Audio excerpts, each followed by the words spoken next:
Background information about the Spanish language. Origin of the Spanish language. Latin is the mother and father of Spanish. When Romans ruled Europe, Latin was the language of the Iberian Peninsula. When the Roman Empire fell in the 5th century, different dialects evolved, which became known as the Romance languages. The Romance languages consist of Spanish, Italian, Romanian, Portuguese, and French. In the 18th century, the Moors invaded Spain, introducing Arabic. The Moors were actually a Muslim army from northern Africa, and they actually crossed the Strait of Gibraltar and invaded Spain. After 700 years of political and religious power struggles, King Alfonso broke away, introducing Castilian, a dialect of Spanish. He stated Castilian Spanish to be the formal language of Spain. The political and religious power struggles consisted of the Moors, who were Muslim, and Spain, which was primarily Christian. So there was a lot of power struggle between, obviously, Muslim and Christian. The clear case as to why King Alfonso broke away. In 1492, Columbus traveled to the Americas, and Spanish continued to mingle with Mexico, the Americas, and the Caribbean, integrating Castilian Spanish worldwide. As Spanish mingled in other areas, words that didn't exist in the language were added from the native language according to the area. So from native Spain, there were not coyotes, tomatoes, chocolate. They integrated these words from the native language. So words such as coyote, tomato, and chocolate that did not exist in Spain were added to the language as people migrated to new places and obviously experienced new environments and surroundings. Spanish first appeared in writing in the 11th century of notes in Latin religious texts called glossus Emilianensis. From 1252 to 1282, during his reign, King Alfonso declared Spanish the official language of Spain. He was not only king, but a poet who wrote a Spanish encyclopedia called Las Perditas, which contained laws, chronicles, recipes, rules for hunting, chess, and card games. The first Spanish grammar was by Antonio de Nebrija, and the first dictionaries were published in the 15th and the 16th century. The Spanish alphabet is based on the 26-letter Latin alphabet with the addition of ñ. Spanish is fairly phonemic and has a consistent mapping of graphemes and phonemes. For example, there are words that are very easy to sound out: oso, bear; gato, cat; boca, mouth; pele, hair; nariz, nose. Here are examples of a song in the Spanish alphabet compared to the song in the English alphabet. There is a map that I've included that has regional varieties of the Spanish language, so where Spanish is spoken and the different dialects. So in the regional varieties of Spanish, there are Mexican varieties that speak Spanish in Mexico. There's Central American, Caribbean, language of the Highlands, Chilean, Argentinian, Castellano, Andalus, Canario, Saharaui, Ecuadorian, New Guinea, and Spanish Filipino.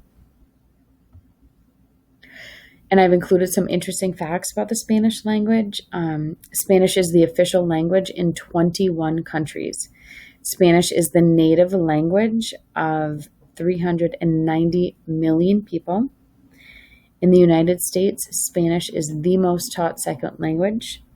44 countries have at least 3 million Spanish speakers. The most important fact and most astonishing fact to me was that 900 million people will speak Spanish by the year 2050.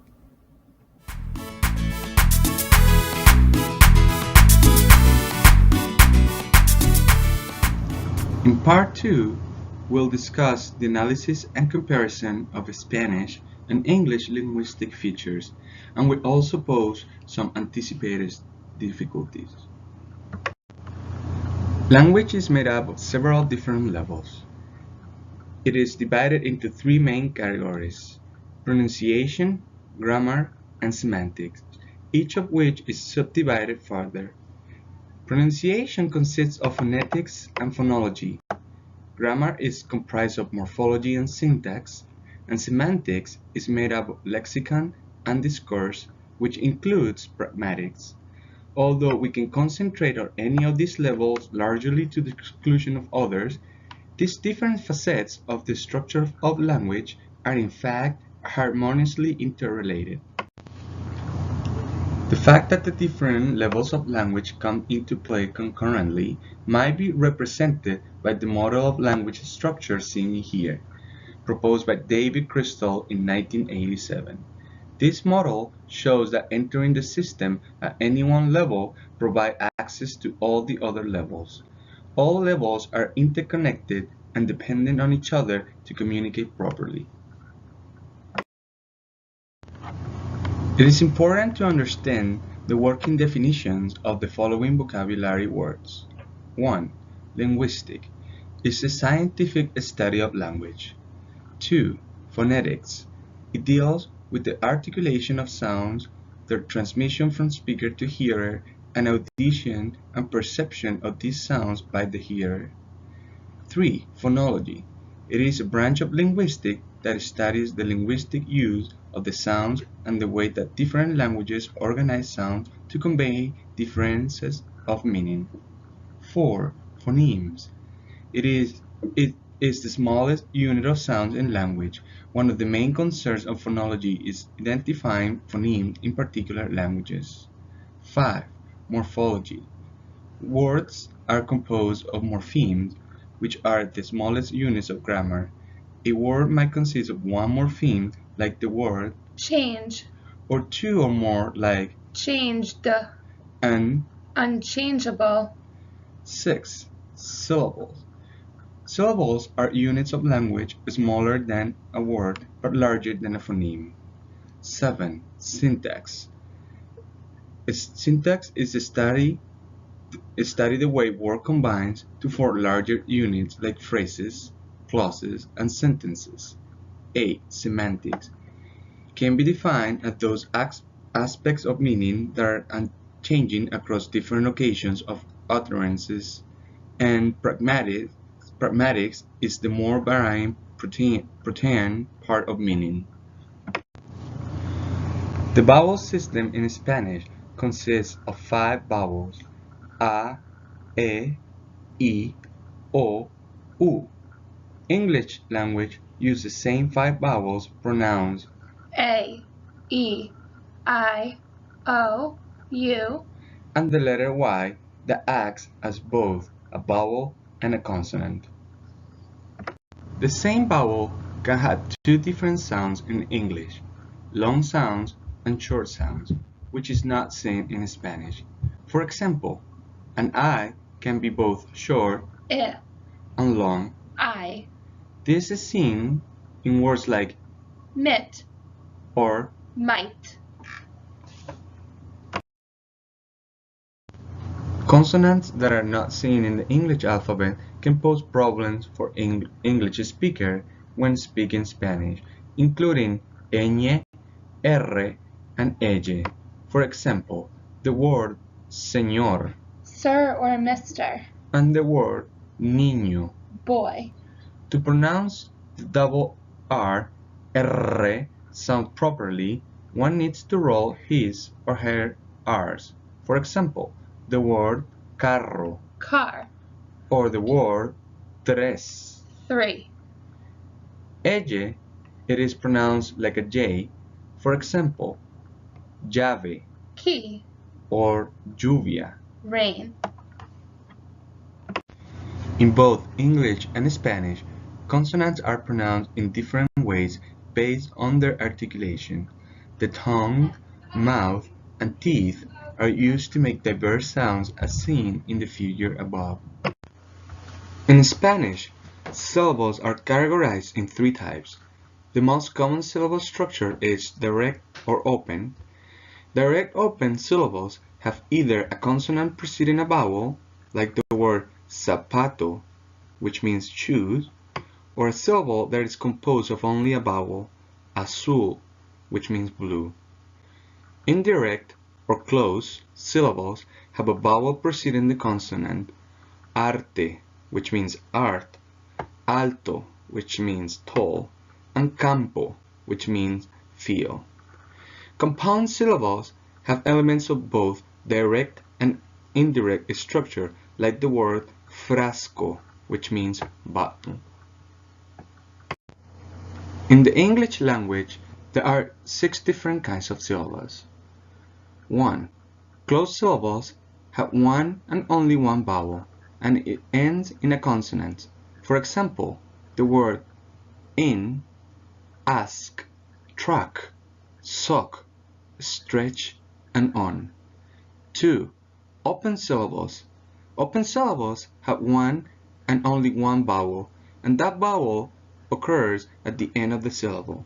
For example, the word no, she, I, a, and spry. 3. Silent E syllables. They end in a E, has one and only one consonant before that E, and has only one and only one vowel before that consonant. For example, the word eight, ice, tune, slope, strobe, and these. 4.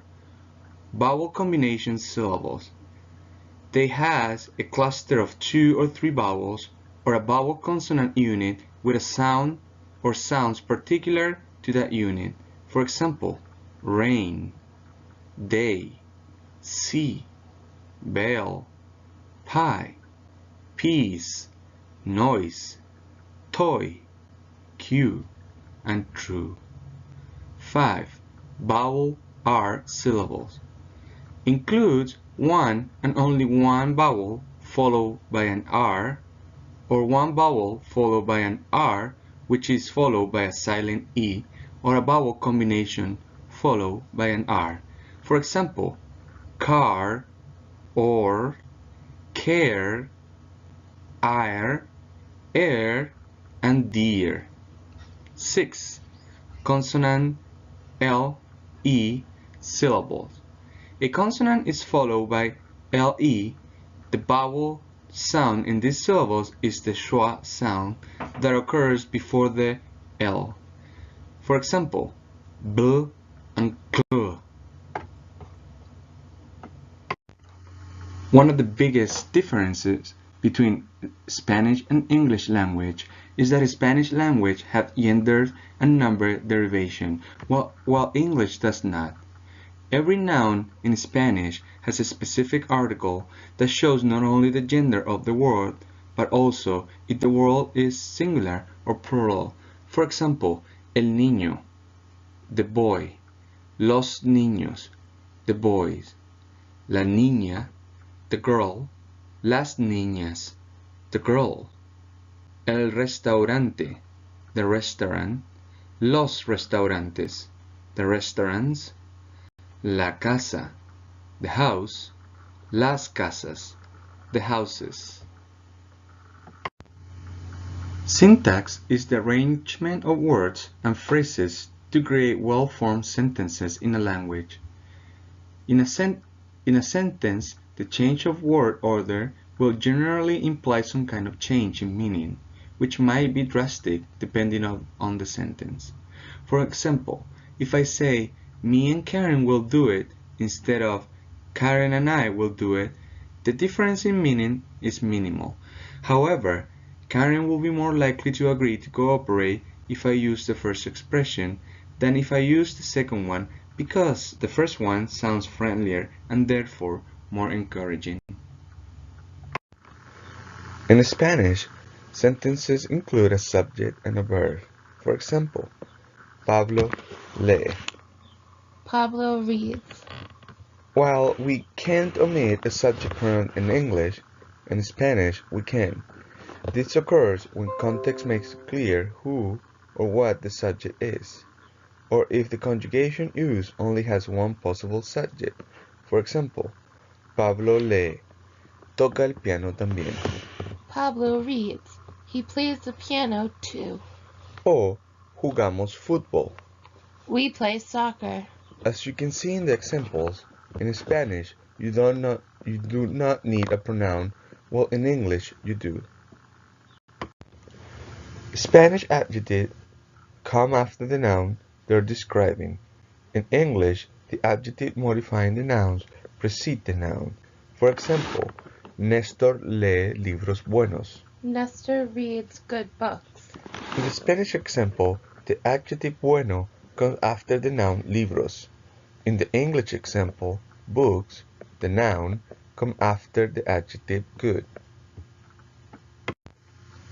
To make a sentence negative in English, we typically include do not or does not, or the contractions don't or doesn't. For example, I play soccer changes to I do not play soccer. to make a sentence negative in Spanish, simply include the word no in front of the verb. For example, yo juego fútbol changes to yo no juego fútbol. One big difference between English and Spanish is the formation of questions. In English, we add a helping verb to change a statement into a question. For example, the statement, Pablo reads books changes to the question, does Pablo read books? in Spanish, we generally just switch the normal subject-verb order. For example, in the statement, Pablo lee libros changes to the question, ¿lee Pablo libros? Or ¿lee libros Pablo? When the subject pronoun is omitted, the question marks let us know the sentence is a question. For example, ¿lee libros? Does he read books? In both languages, semantics studies the meaning of words, and pragmatics studies conversational word interaction. For example, the sentence, she has too many hats, has a meaning which can be worked out by adding together the meanings of the individual words. On the other hand, the expression, she is wearing too many hats, cannot be analyzed on the basis of its components. It is an idiomatic expression that has no meaning in Spanish. In Spanish, it will be something like, ella suele tener muchos cargos. The semantics and pragmatics of English, as well as morphology and phonology, cause many difficulties for Spanish speakers when learning English. Two of the most commonly observed problems are language differences and articulation. First, omitting the subject. In English, the subject needs to be stated, but in Spanish, the subject is dropped to avoid being repetitive. An example of this is beautiful here. An English speaker would say, it is beautiful here. Next, the use of have while telling age. In English, speakers think of age as being the years, where in Spanish, the speaker thinks of age as having years. An example would be, I have 21 years. In English, it would be, I am 21 years old. Next, gender confusion. Spanish speakers get confused when it comes to words like him, her, he, she, because the Spanish pronoun is su and represents both masculine and feminine. An example would be, in Spanish, we would say, it is she bag, instead of it is her bag. Another difficulty would be using double negatives. Using a double negative is two negative elements. English speakers do not use double negatives. In Spanish, a double negative is common and used as a reinforcement. An example would be, I don't want nothing. Or it should be in English, I don't want anything. I don't have nothing. I can't get no satisfaction. Further examples are apostrophe S is often omitted in plurals, possessives, and regular third person present tense. In English, if you put apostrophe S at the end of a noun, it is considered possessive. But in Spanish, when speaking possessive, de is used to connect to the owner. Because there is no apostrophe in Spanish, adding S makes it plural. An example might be, the girl apple is red, instead of the girl's apple is red. Ed is often omitted. In a regular past tense word, the ed may be omitted. Example of a Spanish speaker would say, everyone talk when the teacher was teaching. English, we would say, everyone talked when the teacher was teaching. Adjectives come after the noun. In English, adjectives usually come before the noun, where in Spanish, adjectives can come before, but mostly after the noun. An example would be, the girl pretty is young, instead of the pretty girl is young. Another common mistake would be the misuse of prepositions. English prepositions such as in, on, at are often mixed up by Spanish speakers. In Spanish, these translate to en. An example for a Spanish speaker might be, the computer is at the table, instead of the computer is on the table. Putting es in front of words, in front of an S. Most Spanish words that have an S and a consonant all start with E as the first letter. When an English word begins with S, Spanish speakers want to add the S. For this reason, the language is called Español. An example of putting E in front of an S might be the stop sign instead of the stop sign. My final common mistake for a Spanish speaker learning English would be, I am agree instead of I agree. In English, agree is a verb. In Spanish, agree is an adjective. We say in English, I agree with you. Some of my Spanish friends say, I am agree. The differences between Spanish and English articulation sometimes causes challenges to Spanish speakers when learning English. Articulation is formulating clear and distinct sounds in speech with vowels and consonants. Some of these articulation differences are as follows. First, there is no J sound in Spanish. Speakers may substitute the Y for the J. For instance, Yellow. would be pronounced yellow in English, or Use. juicy in English. Spanish does not voice the sound of J. It represents a fricative that is produced in the back of the mouth. Next, a common articulation difference would be the B and the V substitution. In English, the V is a voiced fricative using teeth and lip. Spanish speakers tend to replace it with a plosive B or a closed sound using both lips. An example of a Spanish substitution would be Viper. in English we would say viper. Another difficulty could possibly be the final consonants are devoiced. In English, S and Z are two different phonemes, whereas in Spanish, Both letters appear in different words, but the pronunciation is S. In Spanish, a speaker would pronounce Nos. and in English, it would be nose. Next, the T is voiceless. The TH, th, does not exist as a distinct phoneme in Spanish. The sound of the voiceless TH, th, does not exist in Spanish. An example of a Spanish speaker would be, Teeth. in English, we would say teeth.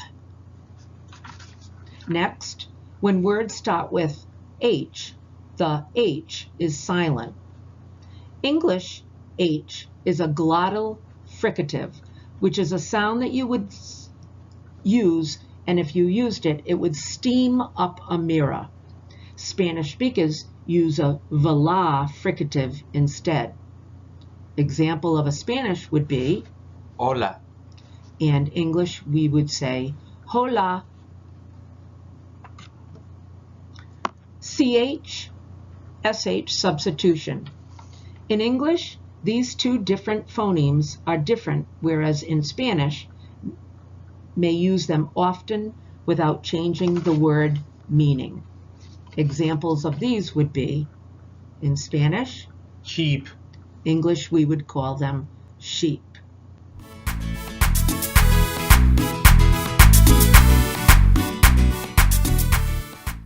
Contrastive Analysis, Part 3. My name is Frances Lisbeth Candelario, and I will be sharing with you information about groups, cultural norms, classroom implications, and tips. In today's classrooms, teachers are working with culturally and linguistically diverse students. These children often bring to the classroom rules of speaking based on the norms of their home culture and language. Educators need to have a fundamental knowledge of rules of communication within cultures in order to respect and validate students' individuality. This knowledge will help educators avoid misunderstandings and learn how communication is used in diverse cultures. I'm going to speak to you about communication rules in the Hispanic culture. The Hispanics are a collectivist culture and they value relationships. Communication is key in building relationships and getting to know others. I was born in the Dominican Republic, so I have witnessed many Hispanic conversations, especially between the Dominicans, and it's very interesting to observe them dialogue with each other. They are very expressive. It could get loud at times. It might give the impression that they're yelling or fighting, but they're really not. So they love to add emotions and body language as part of their conversation. For example, they often talk over one another using hand gestures to make a point. Facial expression is also used to reflect one's approval or disapproval of the conversation. A variety of topics can be part of one conversation, and touching others while speaking is acceptable. So people love to poke your arm or they tap your shoulders. Those are examples that I have experienced with the Dominicans in particular. So other communication rules is that children are not allowed to interrupt conversation between adults or participate in them. They find this act very disrespectful.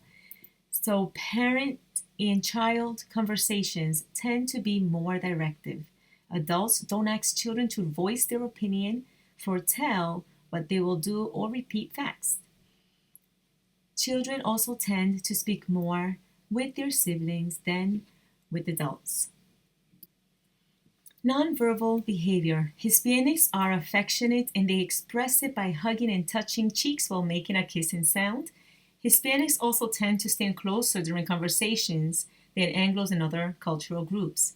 Many Hispanics may feel insulted if you step away from them during conversation. And children, they learn best through observation and hands-on activities rather than through verbal interaction or conversation with adults.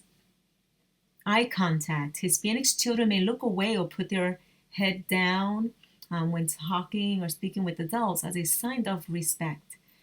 Sustained eye contact may be seen as a challenge to authority. Age is also held in high regards. Children are taught to respect their elders, listen, and follow their advice.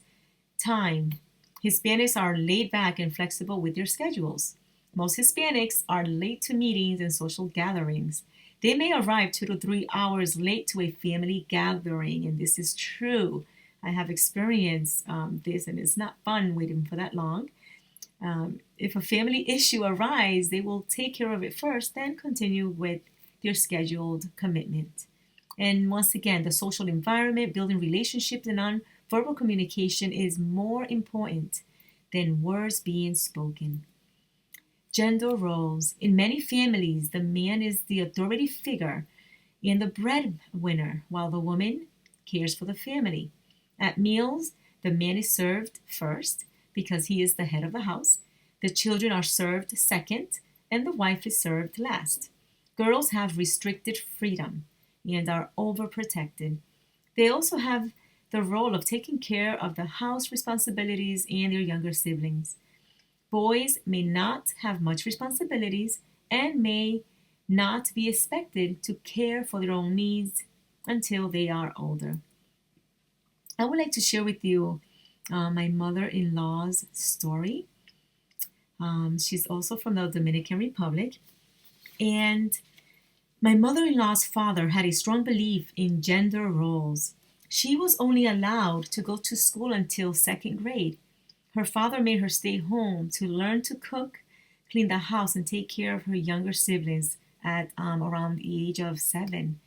She was the second oldest of 16 children. I know, 16 children, that's a lot of siblings running around. So her grandmother was the person that she connected with the most in her family, and her grandmother was the one who taught her how to read. The only book that she had available to learn to read was the Bible. So my mother-in-law, she became a woman of faith, and she decided to raise her 3 children. She had 2 boys and a girl. She raised them equally. Her children learned to take care of themselves, do house chores, and treat each other equally and with respect. She also taught them about the importance of getting an education since she did not have that opportunity. My mother in law had a very difficult life and she wanted to make a difference with her own family, and she did. My mother in law is a blessing and an inspiration to her children and to me. Identification of the impact of these communication styles in the classroom. In the American culture, children are expected to give eye contact to adults when they are spoken to as a sign of attentiveness. On the contrary, when speaking to Hispanic students, expect them to look down or look away. It is a sign of respect towards adults. In the American culture, students are taught and asked to voice their opinion and expand on their thoughts. Hispanic students are not taught to voice their opinions, foretell, or repeat facts, which could be difficult for them to express themselves because of the lack of practice. In the classroom, Hispanic boys might be more laid back with their class assignments. They might also need to be taught how to take care of themselves since at home it is not an expectation. On the other hand, girls are fast paced and they get the job done in no time. Tips for interacting with students and adults. So, educators will gain the family's trust if they are friendly and create a warm and welcoming environment. Discussing business immediately or appearing in a hurry may be considered rude. A tip for educators is that they may need to allow some extra time for meetings to accommodate Hispanic families because they will share their story and they would like to learn more about you as an educator as well. So expect that from the Hispanic families that you may serve. Educators should also promote bilingual education opportunities for Hispanic students. Parents may believe that an all English program is superior to bilingual programs. So tips could be to emphasize to parents the importance of initial literacy instruction in Spanish. It enhances future academic success. Encourage them to speak Spanish at home and to read to their children consistently. Teachers could also give parents Spanish books to read at home and encourage them to go to the library. Arriving to school on time and attendance might be an issue with some Hispanic families.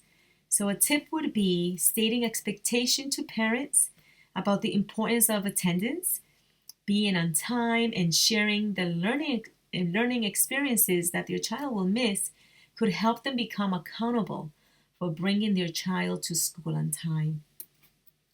At home, Hispanic children are giving direct commands by adults, and they are expected to obey them. For example, Juan, clean your room, limpia tu cuarto. At school, giving students direct and clear instruction will help them meet teachers' expectation. For example, Juan, complete your work quietly. One last tip: Hispanic students may feel more comfortable interacting with other students, learning through observation and hands-on activities than having that discussion or dialogue with adults, because again, they don't have that practice at home. Adults speak with adults and children speaks with children, and that's just how it works at home. And growing up, that was what was expected of me as well. It was having open conversation with my parents was not a common thing. I would always communicate more with my younger sister. So it might be difficult for your Hispanic students to be open and to express their opinion and expand on their thoughts. So they need practice doing that. So you just need to be patient and give them time. Teach them how to do it as well, and they will pick up with time and with trust. They need to trust you and feel safe in the classroom in order for them to do that.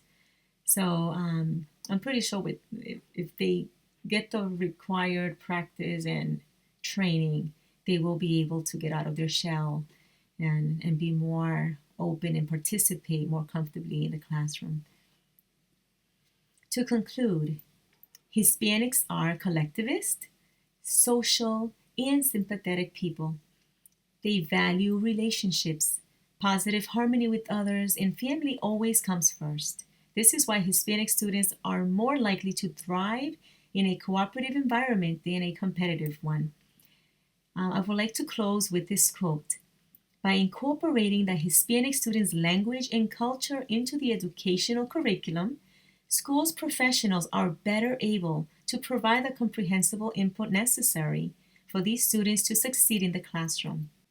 Our efforts to meet the needs of the rapidly growing Hispanic student population will require collaborative efforts between parents, school professionals, and members of the Hispanic community. So we hope that you enjoyed all the information that we have provided about the Hispanic culture, and we hope you enjoyed our presentations. The following slides are all the references that we used to put this presentation together. Thank you for listening and thank you for watching.